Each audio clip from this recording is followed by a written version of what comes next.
Ladies and gentlemen, the American jury and Bulldog Nation, I would like to give you a preview of what a race of Eric Deters versus Thomas Massie might look like, the reasons for my running. You always have to have a reason why you seek elective office, and what I believe my chances would be, and what the game plan would be.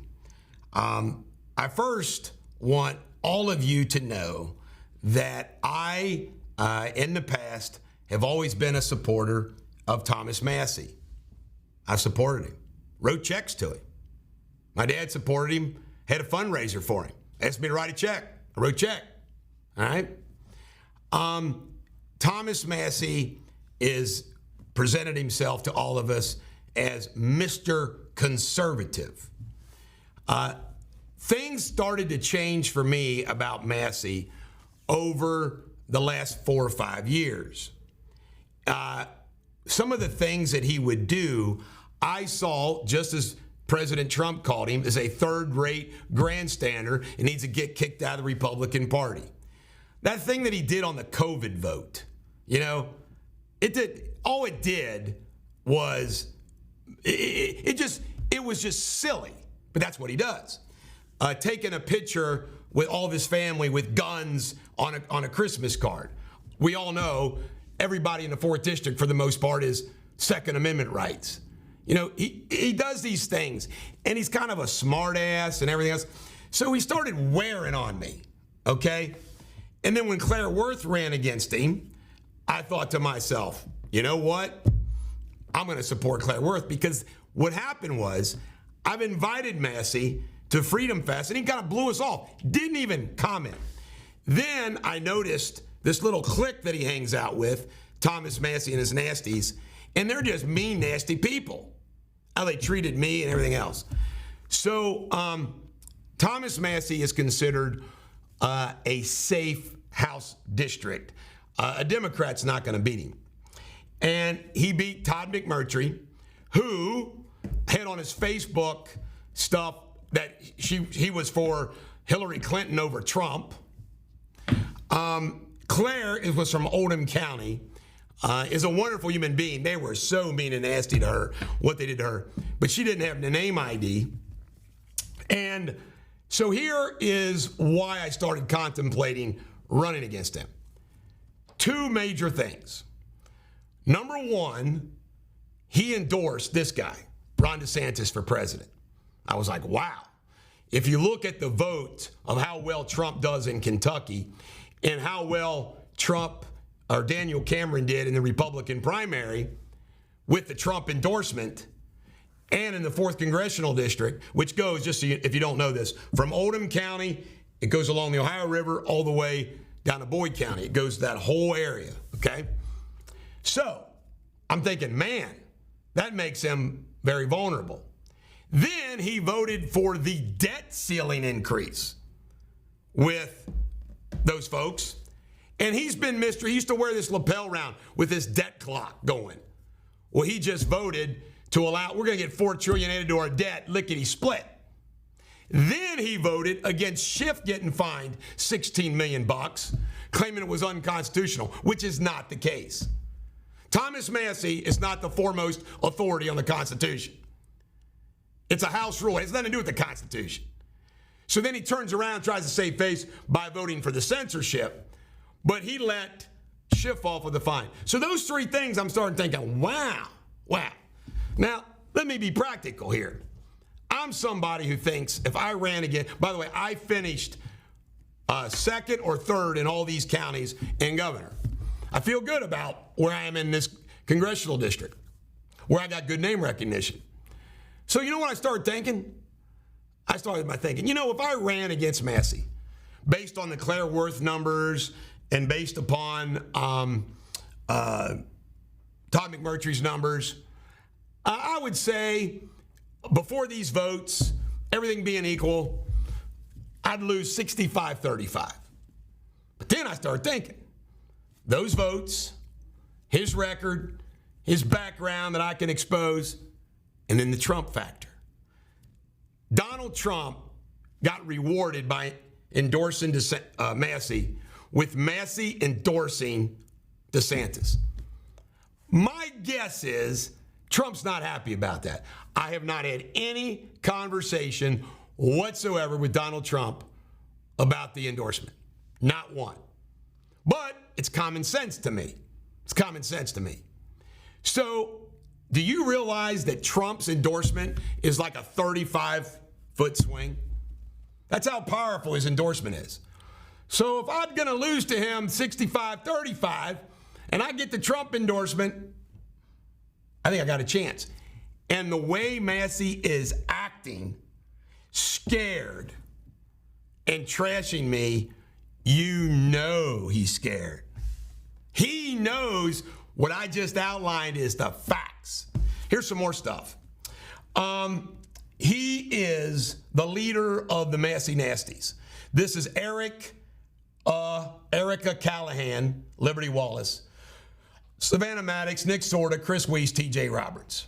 Mean, nasty people. He is a dad in the Demolay Shriners organization out of Vanceburg, where they train little boys to be patriots. Creepy organization. He's a Trump betrayer. He wants state legislatures to pick U.S. senators. He voted against Trump's border wall.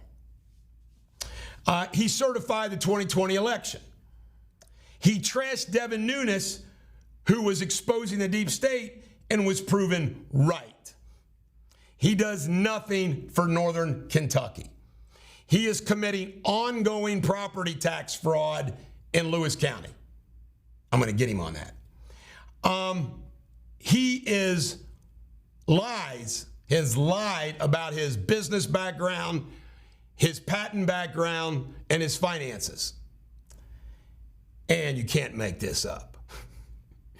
I found out yesterday from somebody who used to work in his campaign. I've always been saying he's a married gay guy. By the way, I want to stress this to you. I'm not anti-gay at all. Well, I think people who are gay have a hard road to hoe in this world. But we've come a long way. Come a long way. You and I, we've accepted. It's the way it is. All right? But that's not what we're talking about here. He's a married gay guy. So he's living that big of a freaking lie. And let me tell you what, yesterday a staffer told me that he broke down once crying, saying he was bashing his head against the wall because he loved Rand Paul so much and wanted to be with him. And by the way, this was like, be with him. Completely credible source. Freaking weird. Supports my thoughts about the guy. So that is why I'm doing it. Now, listen to this. He's been jumping up and down about Cameron coming to Freedom Fest. By the way, this is all I'm going to say about this. Thomas Massie has absolutely nothing to do with Daniel Cameron not coming to Freedom Fest. Can't talk about it, but it has nothing to, I know why. It has nothing to do with Thomas Massie. Nothing. Massie right now thinks it does, but it doesn't. Not a dang thing. It's a funny story that I'll share one day. I might share it on the stage at Freedom Fest. But he is an incredible. You know, let me tell you something. I'm going to share something else with you. You know what he called me? He called me the Lexington Herald leader, unhinged. Unhinged. And he thinks he's always the smartest guy in the room because he went to MIT and all this stuff, okay? I want to share something with you. I think you will find this interesting. All right. Boom, boom, boom, boom. I graduated from high school when I was 15. Graduated from college when I was 19. I graduated from law school when I was 21. Massie's got nothing on me in the brains category. Massie claims to be an engineer. I became an attorney.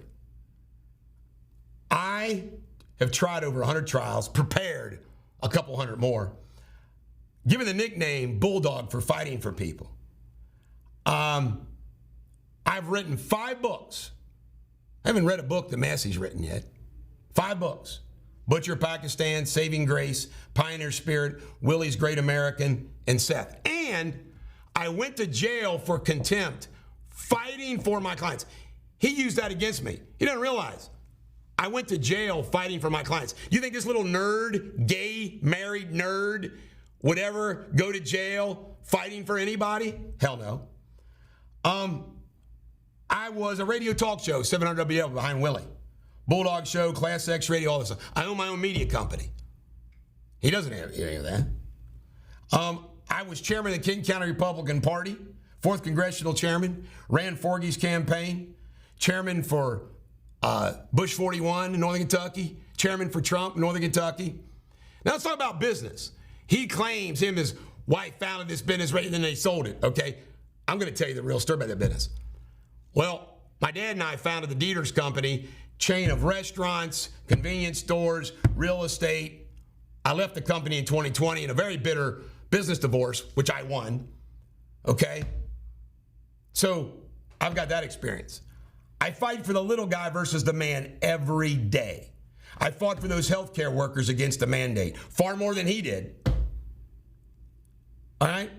I'm the only person that'll be in this race that says Donald Trump, supported Donald Trump since 2015, supported Trump every day, openly critical of Mitch McConnell. He's not. He told the Tea Party to leave McConnell alone. Openly state that the January 6th hearings, a committee were a political stunt, not him. And openly stated the election was stolen, not him. Stolen via ballot harvesting, mail-in ballots, lies about Russia, and suppression of Hunter Biden's laptop. He calls me unhinged. I'm not unhinged. I'm tough. I'm smart. I'm not a wimp. I call it the way I see it. May not be for everybody. He says unhinged. You know why he calls me unhinged? He said that after I said he was a married gay man who's a pedophile. I truly believe that. I truly believe it. And it's based upon evidence. The DeMolay and the Rand Paul incident and other things. By the way, I'm not casting any aspersions on Rand Paul. Rand Paul can't help it that Thomas Massie has that bad of a man crush on him. But the bottom line is, Thomas Massie is a fraud. He's not done a damn thing for Northern Kentucky in this congressional district. Hasn't done a damn thing. You want to get some things done? I'll be your guy. If I run, I'm planning on announcing on or before Freedom Fest. Have a good one.